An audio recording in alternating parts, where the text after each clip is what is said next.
Hello everyone, আবারও চলে এসেছি আরেকটা রেসিপি নিয়ে। বাচ্চাদের জন্য কারি চাওয়াল তো আমি শেয়ার করেছিলাম, এখন আমি শেয়ার করব আমরা আমাদের জন্য কিভাবে বানাবো। তো চলো শুরু করা যাক। সবার প্রথমে একটা প্যানের মধ্যে আমি কিছুটা বেসন, হলুদ গুঁড়ো, লঙ্কা গুঁড়ো আর নিলাম গরম মশলা আর কিছুটা নুন নিয়ে ভালো করে মিক্সারটাকে মিক্স করে নেব। দেন আমি অল্প অল্প জল নেব, ততটাই যাতে আমার সেই ব্যাটারটা একদম বাটারের মতো হয়।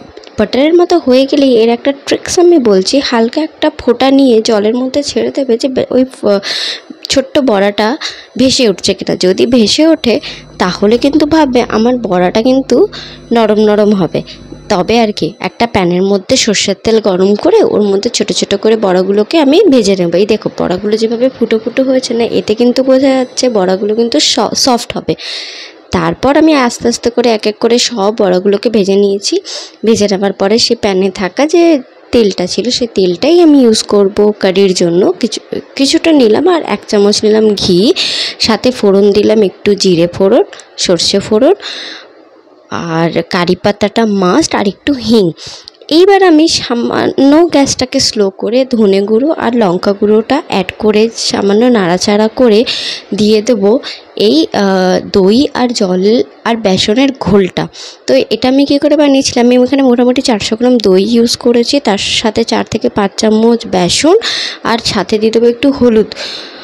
নুন কিন্তু অ্যাড করবো না, নুন দিলে কিন্তু দইটা আমার ফেটে যাবে। তারপরে আমি গ্যাসের ফ্লেমটাকে স্লো করে সেই ঘোলটাকে আমি ওখানে অ্যাড করে দেবো আর আস্তে আস্তে করে পুরো ঘোলটাকে অ্যাড করে দেবো। তারপরে যতটা পরিমাণ জল তোমাদের লাগবে সেই জলটা কিন্তু তোমরা ওর মধ্যে অ্যাড করে দেবে, করে দিয়ে ব্যাস যতক্ষণ অবধি ফোটাবে, যতক্ষণ না কারির কালারটা চেঞ্জ হয়ে যাচ্ছে, কারির একটা ঠিক কনসিস্টেন্সি চলে আসছে, তারপরে বড়াগুলোকে অ্যাড করে নুন অ্যাড করে দেবে।